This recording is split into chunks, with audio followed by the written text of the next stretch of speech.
Welcome to State of the Nation on the finest television, KBN TV. Thank you so much for joining us. As usual, we are live on channel 279 on DSTV. On GoTV, we are live on channel 27 and Topstar 102. And of course, we are also live on all our social media pages. This is State of the Nation, and tonight we'll be looking at political alliances. Ichabaice backs Tonse alliance. Now, on set tonight, I'm joined by a man that needs no introduction. That is the Honorable Member of Parliament for Nkana, Mr. Binwell Mpundu. He is a leader for the good governance or movement for good governance, otherwise known as ichabaice. He is a prominent voice on matters that focuses on holding those in power accountable. So that is my guest tonight on State of the Nation. You can be rest assured that this is going to be very informative for all of you, our dear viewers. Honorable Binwell Mpundu, welcome to State of the Nation. Pastor, good evening, and thank you so much for inviting me here. It's always a pleasure to have you. My pleasure too.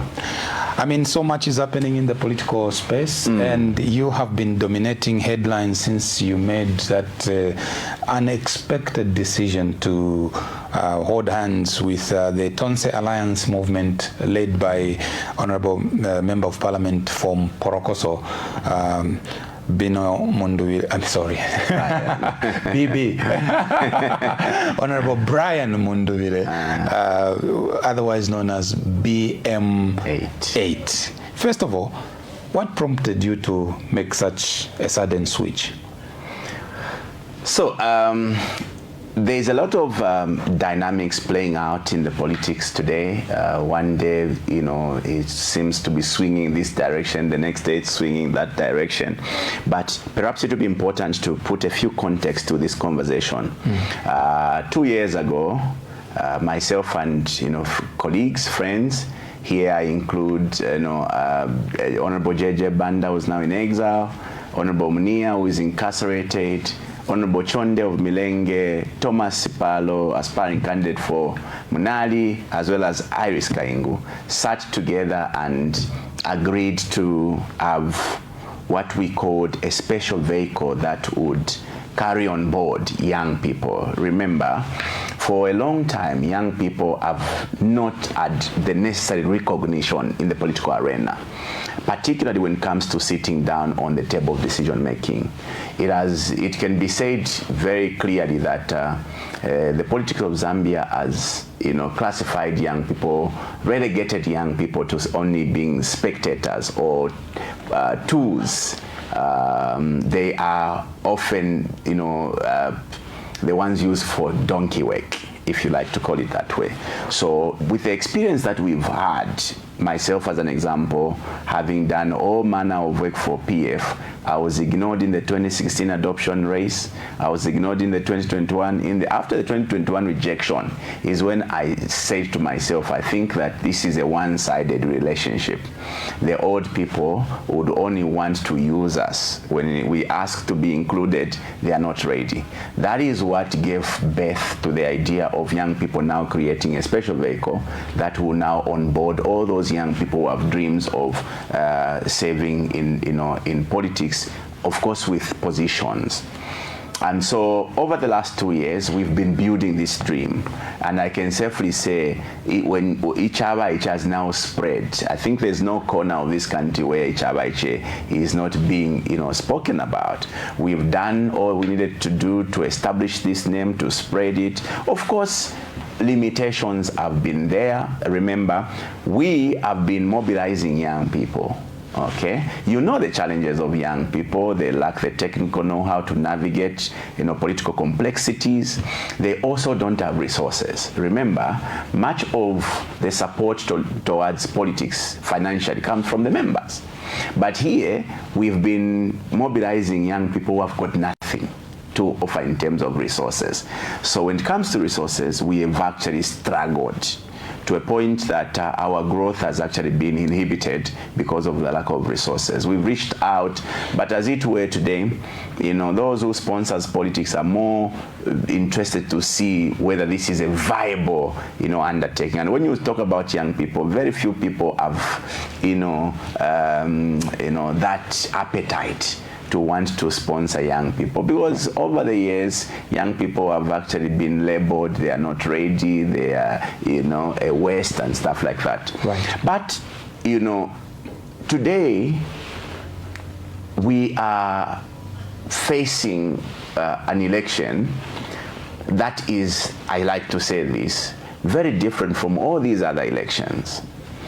Today we are up against a competitor in the name of UPND, who I think, by all measurement or standards, has become an enemy to the Zambian people. The UPND, has become an enemy to our democracy. What do you mean when you say UPND has become an enemy to Zambians? UPND has basically negated all the strides we made, both in promoting our democracy, in terms of the economy. Our economy is in reverse gear. Forget about these semantics they are posting, GDP growth, inflation, single digit. These are not translating into real-time effects on our people. We talk about the rule of law. Today it's an animal farm situation. There are some people who are so special than others. Just now I was debating in Parliament today, where I was speaking to the president, having missed an opportunity to unite this country. Imagine a president who goes and makes a statement to the effect that people from other regions hates him because he comes from Wengwa. So you can clearly see that the UPND has become an enemy of the Zambian people, because everything we hold dear, our principles and values, the UPND are pushing all those backwards. So we can all conclude by the assertions that are on the ground that people are dissatisfied with the UPND and they would want them out. Now, they hold power. You cannot remove, a grouping of people who are so, who have I think I can safely say they have the worst appetite to retain power. If you want to remove such a grouping of people, unfortunately, it won't work by just one small grouping of politicians saying, we may need unity. And a call came to us from all spheres of life. The church called on us, civil society called on us, the general public called on us, that we needed to unite. Right. So we reached, unfortunately, a place where we had to listen to the people. Because you see, if the owners of the power tells you, you have no other way out but to go and align. Interestingly, we were being pointed to this direction called the Tonse Alliance, led by Honorable Brian Mundubile. So we reached that painful decision to let go of our ambitions, to let go of our dreams, to go and align ourselves and let go of our aspirations to lead this country in 2026 by joining the Tonse Alliance. Now, you, Honorable Brian, my goodness, why am I saying it's BM? We are both BMs. BMs. So you, Honorable Binwell Mpundu, you tested the waters in Chawama, and public opinion holds that you realize that you are actually not as popular given what you got out of Chawama. Hence, you needed to rethink your position whether to contest, because you wanted to contest as president. You've come out saying it's because you were persuaded by other people. There is a school of thought that says it's because you tested your waters in Chawama and felt that you are not yet ready as a movement, and you in particular as Binwell Mpundu to become president in August. So what's your reaction to those two schools of thought? Well,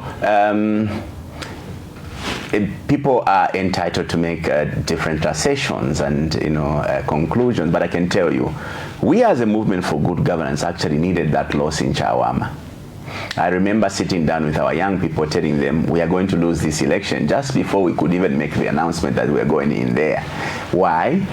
Because we had not done our groundwork. We had not established structures. There was no single structure in Chawama.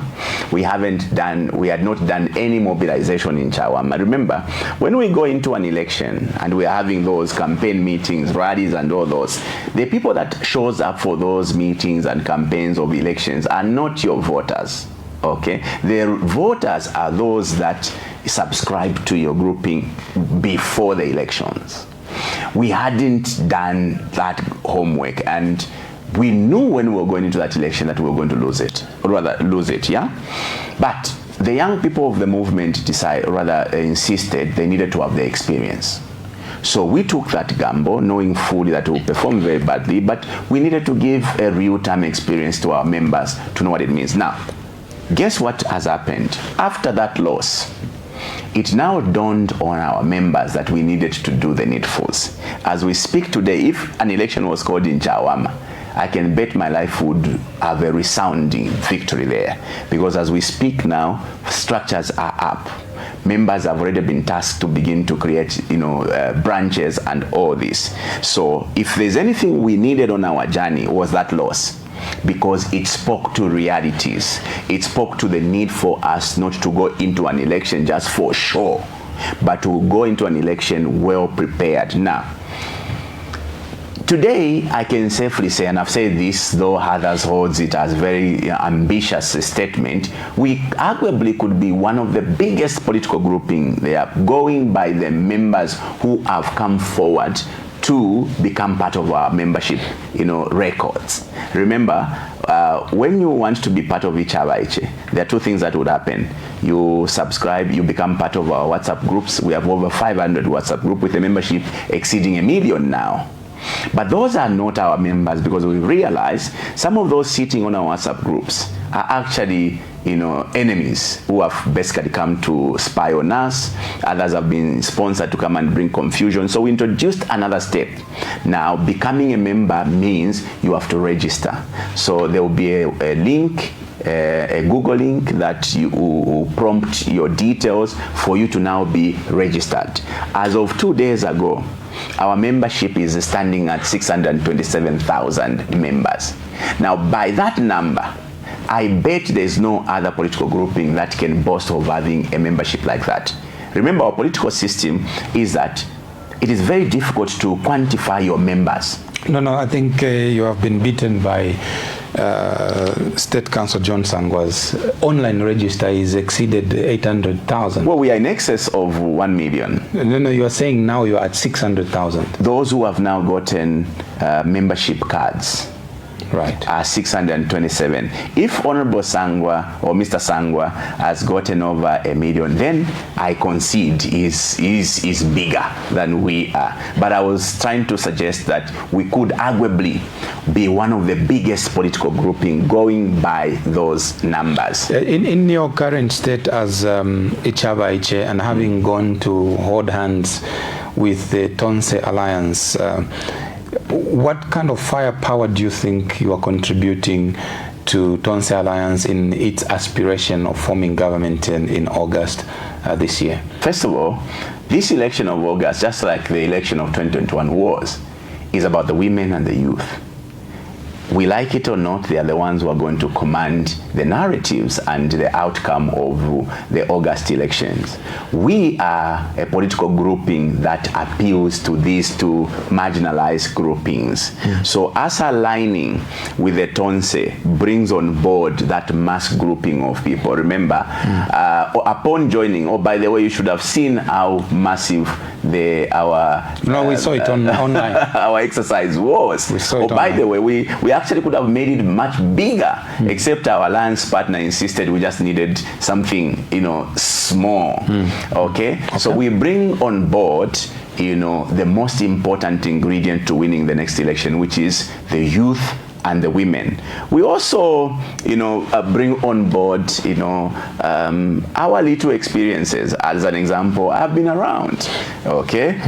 We are also mixing our ideologies with the old, with the ideologies that are held by the Tonse Alliance. So I think that, the energies are with us.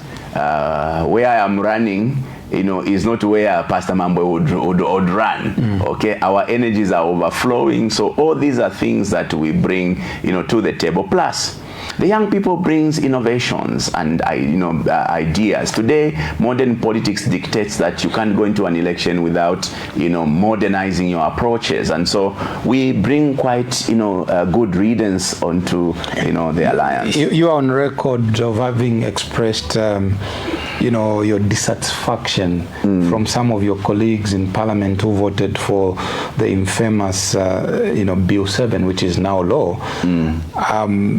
But most people hold that, as a matter of fact, even though you were disappointed with them and their position that they took, they endorsed the Tonse Alliance presidential candidate. Therefore, they'll be your workmates on this journey, canvassing for the election of BM8 as a potential leader past the August 18 general election. How are you going to harmonize your personal standing and the conflict of interest in the moral standing of things that you felt were of public interest but betrayed by some of the people you're going to be working with? First of all, I want to state very clearly that I've been very disappointed with the actions of our colleagues.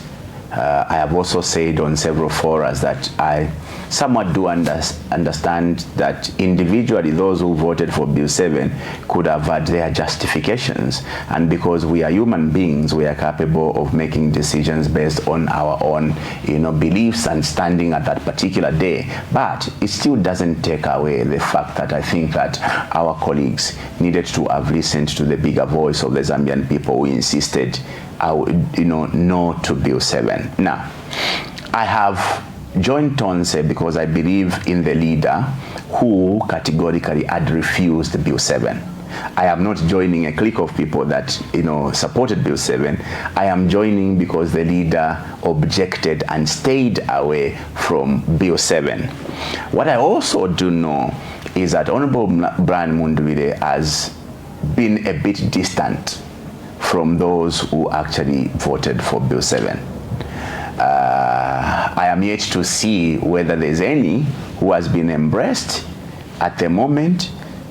Even though there's forgiveness, I would not be very surprised if I saw Honorable Mundubile forgiving some of those colleagues who had actually endorsed him way before Bill 7, because the endorsement came way before Bill 7. And you can't know that these who are embracing me will eventually betray me, just like Jesus didn't know that one of his disciples were eventually going to kiss him and sell him out for silver and gold.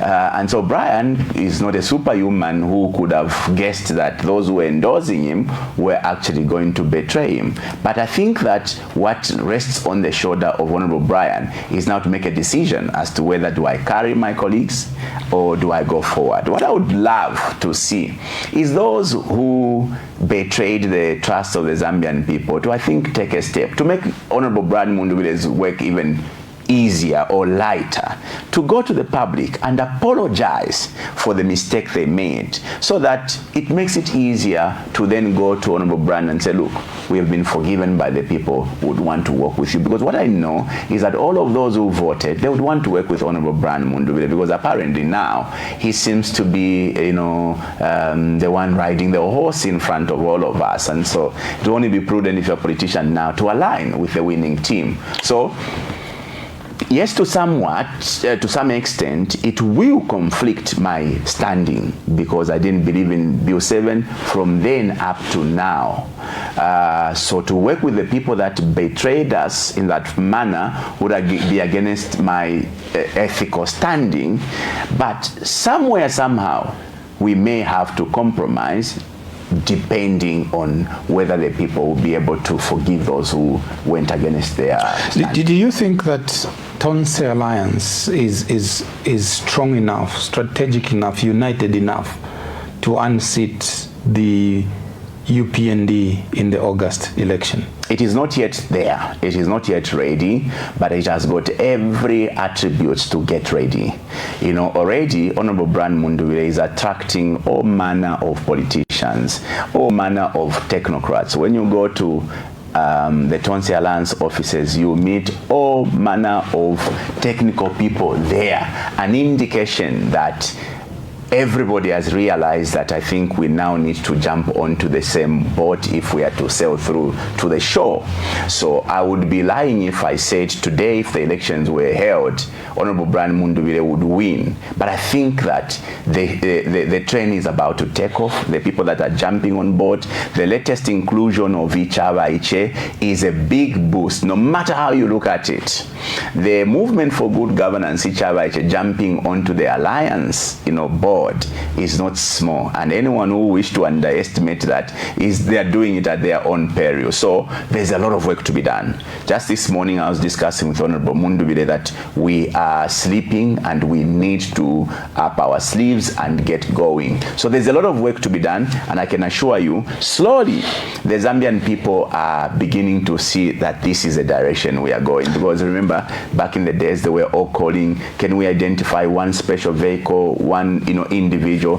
I want to believe that the Tonse and Honorable Brian as an individual is proving to be that perfect alternative for the Zambian people. Tell me, from where you stand, do you think there is a difference between Tonse Alliance and the larger, PF? Because part of Tonse is coming out of PF, and then you still have a faction led by Honorable Given Luwinda that claims to be the real Greens and the real PF. Are you able to distinguish between these two camps, and do you see a possibility of them converging at some point? I see a big difference. The group led by Honorable Given Luwinda are purely PF, 100%.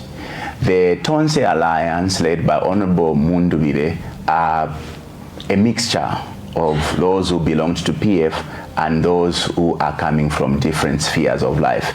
I have seen people I never knew were in politics, around Honorable Mundubile. I've seen a contingent of technocrats there.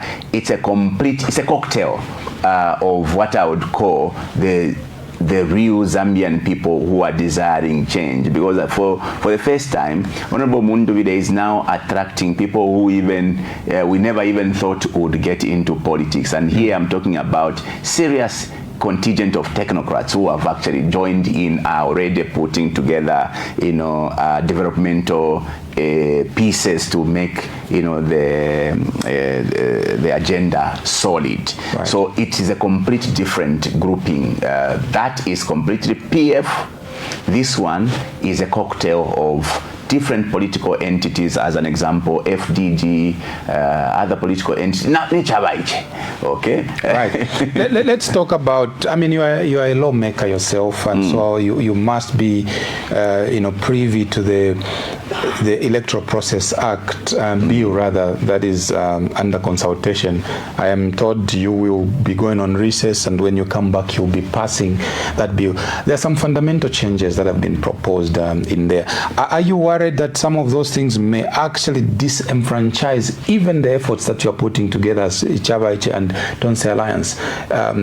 Because the UPND administration is known to sneak things into law. Talk about cyber law, how it came into existence. Talk about Bill 7, how it came into existence, and the final text, that went to the floor of the House. Most people contended that some of these things at consultation were recommended to be struck out, only to find themselves in the final text. Now, this particular bill, the Electoral Process Act, is a very special one in the sense that the time limit it doesn't allow for further consultation. When you come back, you'll be voting on a law that will be immediately take effect, and based on which an election will be held with all these fundamental changes that have happened, proportional representation and so on and so forth.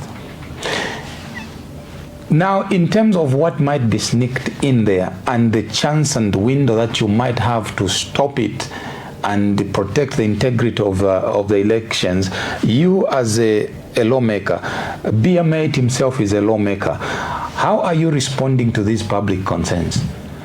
First of all, I hope this is a correct statement I can make, which is not very offensive. I have been very bothered by, the sudden docility of us as a Zambian people, the level to which we can entertain, nonsense. We have a government now that will publicly pronounce or declare that they are going to use Mingalato, to manipulate their way into power beyond, in August. A Mingalato is different from the Mingalato of football. When it comes to election, when somebody says, I'm going to use a Mingalato, they are simply saying, I am going to use manipulation to win the election. Remember, the power to make leaders is vested in the people of Zambia through a legitimate and transparent electoral process. The UPND are announcing to us that President HH is going to use the best Mingalato, meaning is going to have to use the best skills to manipulate his way back into power. What do we see after that pronouncement? An announcement that they are about to change the electoral law. What are they proposing? Outrageous proposition to an extent where they would want even to remove security features of a ballot paper. Pastor, a stamp, whether you go to the bank or anywhere else, is the most perfect way to authentify a document. You cannot rely on just those features of a ballot. Peradventure, there were disputes and there was a recount of the elections. The stamp becomes the only best way to authenticate the ballots that would be counted. These colleagues of ours are proposing to remove that very important feature. Why? They would want to go the Tanzania way. That's what our friends did in Tanzania. No wonder President HH had to rush into Tanzania to go and celebrate a person that had done the unthinkable around the last elections. They are making other outrageous proposition, as an example, to insist that as a party functionaries who want to participate in an election, your certificate of adoption can only be certified by a Secretary General who is registered at the Registry of Society. Is the worst outrageous proposition one can ever make. Remember, there is a law which establishes political parties. In fact, there's actually no law that speaks strictly to political parties. There's only the Registry of Society, which law does not dictate that when you are registering a political entity, you must indicate who your Secretary General is.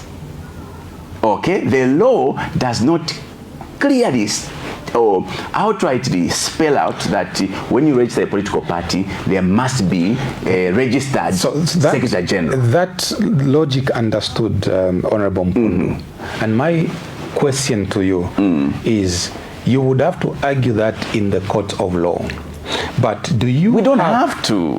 Wait a minute. Do you have time in an event that is what will be in the final revised process, Electoral Process Act, in an event, and this is a supposition, in an event that will find itself as a final text in that, do you have ample time to go to the courts of law and stop that? In the meantime, the law as to when the elections will be held is cast in stone. You can't change it. You can't stop the time.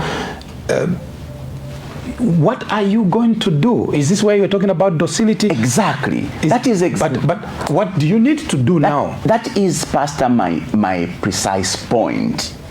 It is not yet a law. The current law has not yet been mandated, but we are preview to all these machinations. Okay, the intention to manipulate the law to advantage the ruling party. We are aware of that. The question is, what are we doing as a citizen of this country? Because this job should not be left to only lawmakers. The lawmakers are only going to fight in parliament. But what are you doing as before that comes to parliament, let's fight this thing. What are you doing as Tonse Alliance? In the sense that because there is this uncertainty, Tonse Alliance, you have settled, I would like to believe, which is what most members of the public believe, you have settled for a special purpose vehicle in the name of FDD.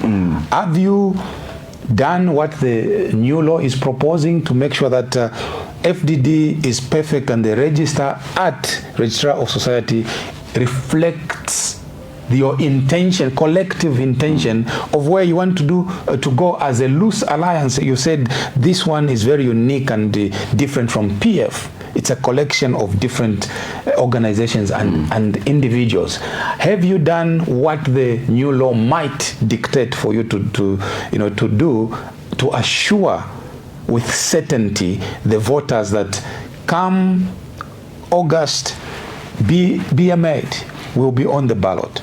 We are very new in Tonse. We are just less than a week. We clock a week tomorrow. And I want to believe that our colleagues are fully aware that when the UPND makes an intention, they are very predictable. They are going forward to push this agenda, save for when the people of Zambia would stand to protect this country from this form of manipulation.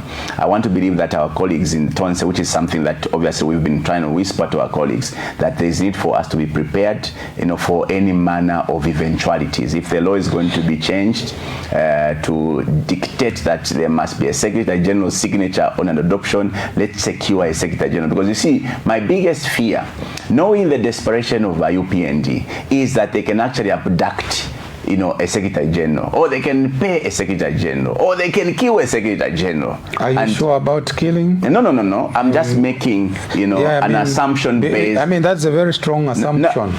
Look, we are on national television. On television, and there is no record of such an accusation happening in the past 4 years. So a desperate person is a very dangerous person.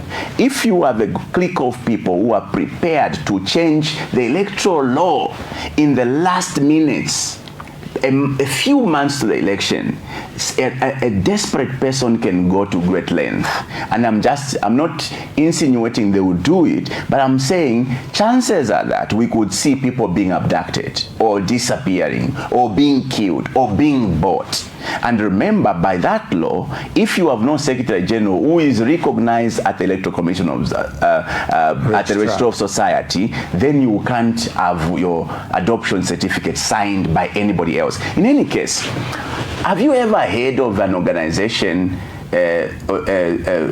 rules that dictates that if the MD is not available, nobody else? Or if the secretary is not available, nobody else? Have you ever, let alone the country, have you ever heard a president dies, then nobody else? Even in a country, we know that if the president dies, the vice can take over. But here, the Electoral Commission of Zambia is suggesting if there is no Secretary General who is registered at the Registrar of Society, then nobody else can sign. By the way, there is no requirement at the Registrar of Society for a Secretary General to be registered.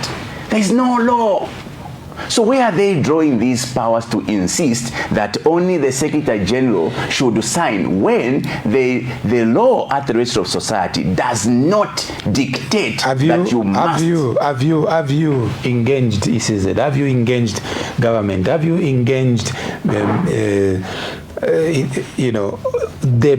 the authorities that are supposed to be engaged? One of the things that Zambians are worried about is that you political leaders are good at appearing on interviews, radio interviews, TV interviews, addressing concerns and doing nothing about it.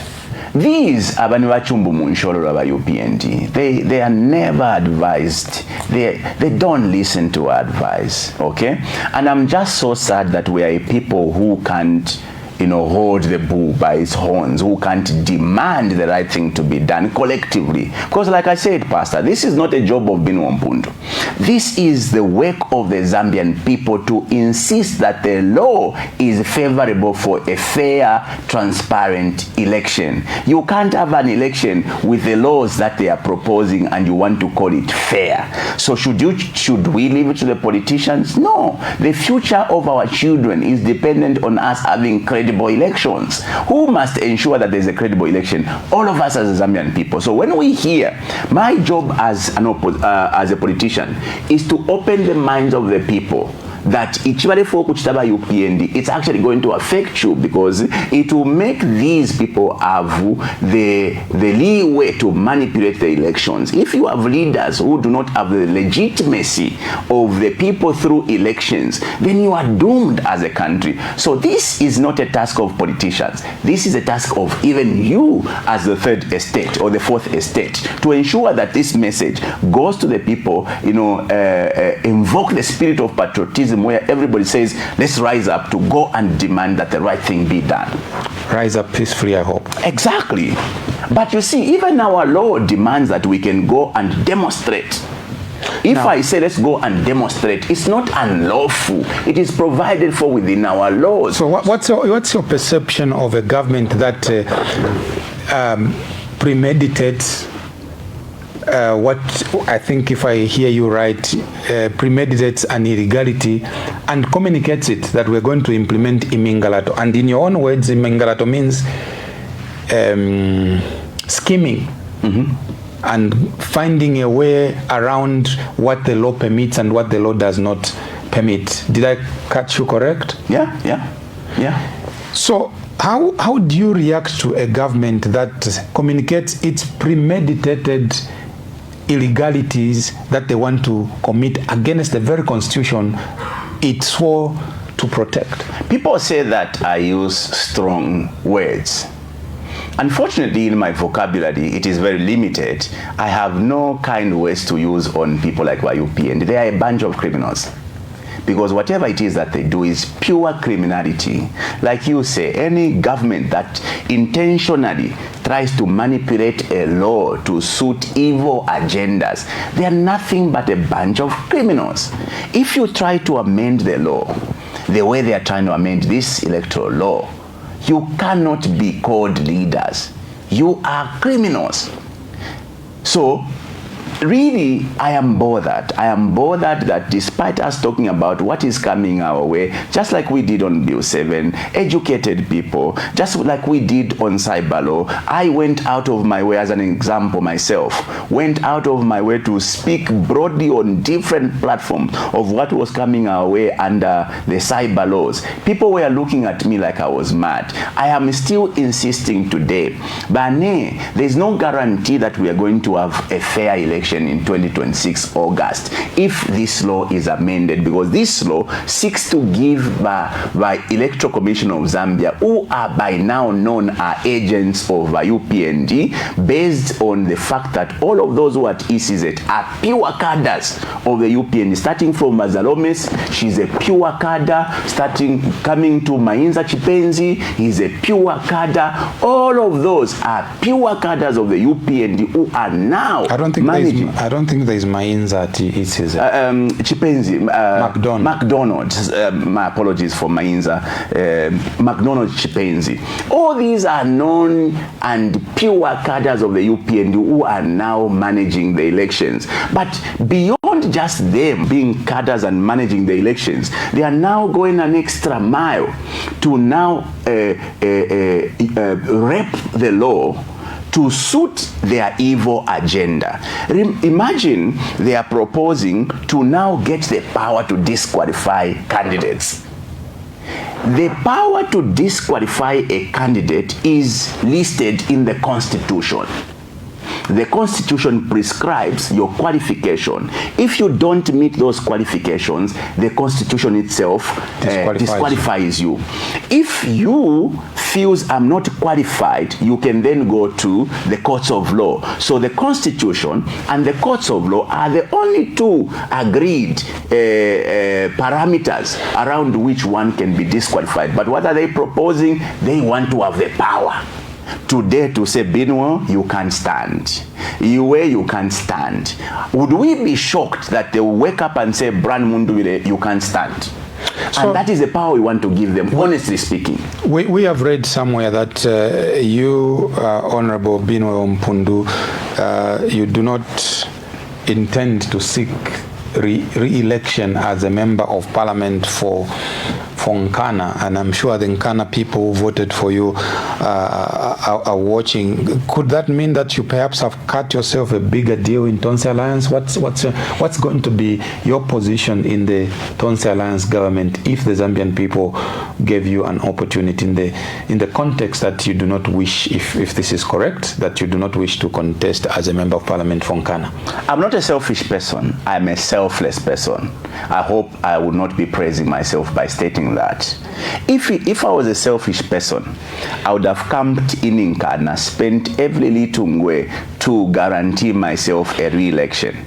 If I was a selfish person, I would have taken advantage of ichabaice to go ahead and participate in the August election, even if I can't win alone, but I would salvage votes enough to give me numbers that I can take to parliament by way of proportionate representation. But here, I am in a position where it is not about what I need.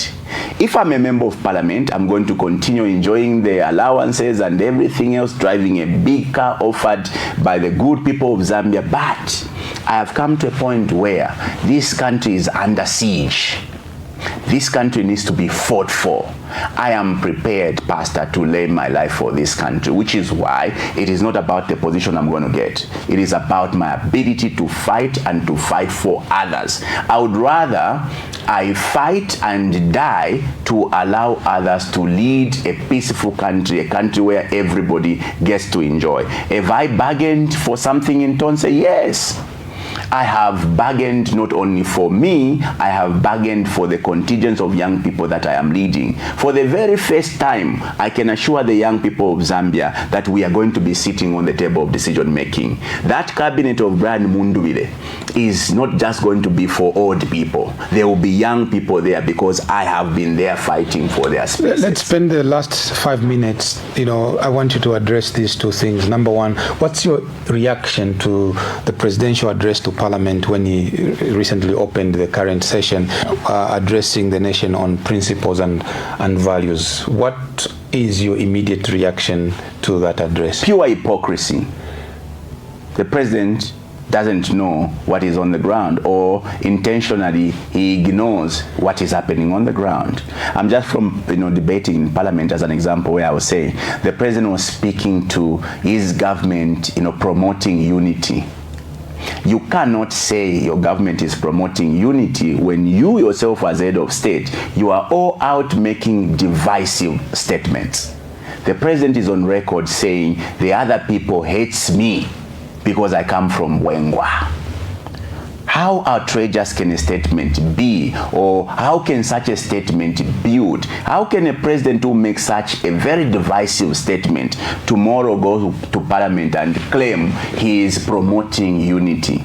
I was speaking in Parliament where I said part of uniting a country means creating opportunities fairly for all Zambians, meaning business opportunities must not be given to you based on your names or where you hail from. It must be based on your competences. Appointments and promotions must not be based on the names you bear or the regions where you come from. They must be based on competences. How is it, Pastor? And I want to challenge you, because you are in the media. List the most important institutions in this country. Start with the three arms of government. Who heads them and where do they hail from?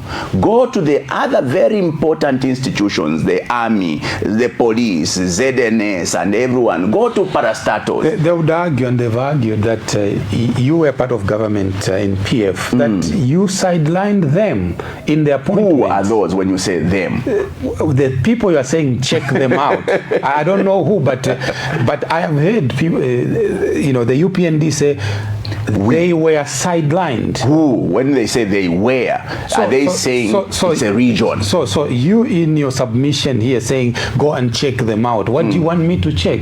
I want you to check, for example, the head of the executive. Where does he come from? Region. The head of parliament, which is the other arm of government, where does he come from? Region. The head of the judiciary, as an example, where does he come from? So what are you saying in short? I am saying they are coming from one region.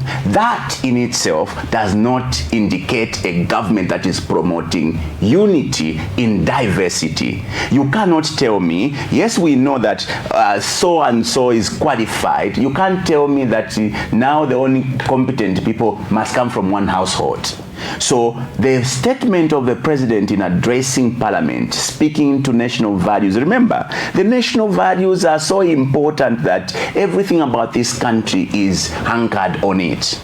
Policies and the likes should be aligned with our national values and principles. Imagine the president says, we have done so much in promoting, the freedom for people to assemble and associate. And I'm here saying, Mheshimiwa President, is he in this country or he lives in an utopian setup? Because from 2021, Pastor, there is no political grouping other than the Citizen First that has been allowed to gather. All applications for gatherings have been rejected. Just last week, how many people have been arrested for unlawful assembly? Bowman Lusambo was arrested and jailed for only going to buy something at the market. How can you then, as head of state, say proudly that you are promoting the association of people? Oh, the president actually said they've done so much to end cadarism. There's no room for cadarism. You are on your own when you do cadarism. You are aware, Pastor, just a month ago, is it a few weeks ago, a month ago, when there was a by-election in Kasama, the UPND cadres went and brandished and shot guns in the air. It had to prompt ECZ to shift the totaling center. Why were they shooting? To scare off so that they can manipulate the elections. Brenda Nyerenda's car was shot at in the by-election in Petauke.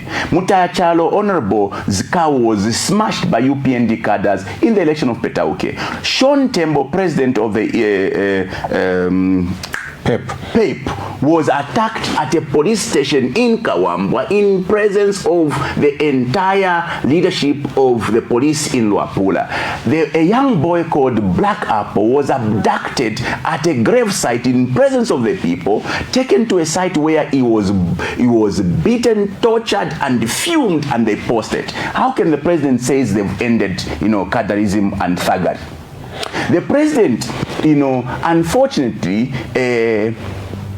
I think lives in illusions. Or we have a clique of people who are managing the president who, I don't know, have mental problems. We have to go, but I need for you to make a last comment. The UPND has been credited with a huge milestone of restructuring debt, and they promised the Zambian people that they were going to do everything possible not to borrow recklessly. The figures that we're seeing a surge of borrowing by the current administration, which most pundits and commentators say has potential to surpass what the PF borrowed in 10 years. From an economic management perspective and the figures we are looking at, of course, inflation is going down, the kwacha is appreciating, and all of this. What does this say about the economic trajectory the nation is on as far as the borrowing and repayment structured loans are concerned? Ba UPND, Pastor, ba bufi, ba puti, ba mapiete. They thrive on propaganda. They thrive on deception. you know very well that our economy shrank around 2020 and 2019 and 2020 when we had the worst experiences of the COVID and the drought. At the time PF was leaving, our economy, our GDP was, around 6%. Today, they will tell you they inherited a dead economy. How does an economy die when it has actually risen from -4 to positive 6%? Because those figures are not imaginary. That is a figure that you get everywhere. Our economy as at 2021 was positive 6% from a negative 4%. Now, the PF borrowed or inherited an economy where the debt was just around $1.6 billion externally. They left the debt at $11.9 billion. It means the PF in 10 years borrowed $9 billion externally. They left the debt by PF internally at 178 billion kwacha. Today, the UPND have pushed the debt externally to 20 billion, meaning they've borrowed 8 billion in how many years? 4 years, 5 years precisely. And they've also pushed the internal debt from 178 to 252 billion. The UPND have borrowed $8 billion externally with nothing to show for. There's no infrastructure they've built. Okay? The PF who borrowed $9 billion in 10 years had hospitals to show for, had road infrastructure, including all the flyover road infrastructure you see in Lusaka, had airports, including the so-called sausage by President Hakainde Hichilema, the sausage airport, had 3 major airports built, standard, international standard, one in Ndola, one in Lusaka, one in Livingstone. The same, PF they talk about had schools, universities like Kapasa Makasa built out of the money they borrowed in 10 years. Plus, they left infrastructure projects in the name of power generating projects like the Kafuel Lower, which costed them $2 billion. These, even if we called them to have overborrowed, left something we can point at. These have borrowed $8 billion in only 4 or 5 years with nothing to show other than imitofore and toilets that they've been commissioning. So, Pastor, let's not be carried away with these semantics. Growth, economic growth, or GDP growth. They are lying to you. They are saying they inherited a dead economy. It wasn't dead. We defaulted, of course, on debt payment because of what happened to our economy. Some of the other big economies like US struggled even worse than we did. Okay? Today, when you talk about inflation, for me, when we speak about all these economic semantics, it must translate. Today, the people are living a painful life. They are hardly surviving because the prices of commodities have gone beyond the reach of the citizen. Why? The economy has crumbled. So we should not be taken for a ride by propaganda. We should contextualize this conversation. These people, by UPND, promised they walk away from debt contraction. In fact, they promised if ever we are going to borrow concessionally. Today, they are all trotting to the bank to borrow at commercial interest rates at the banks.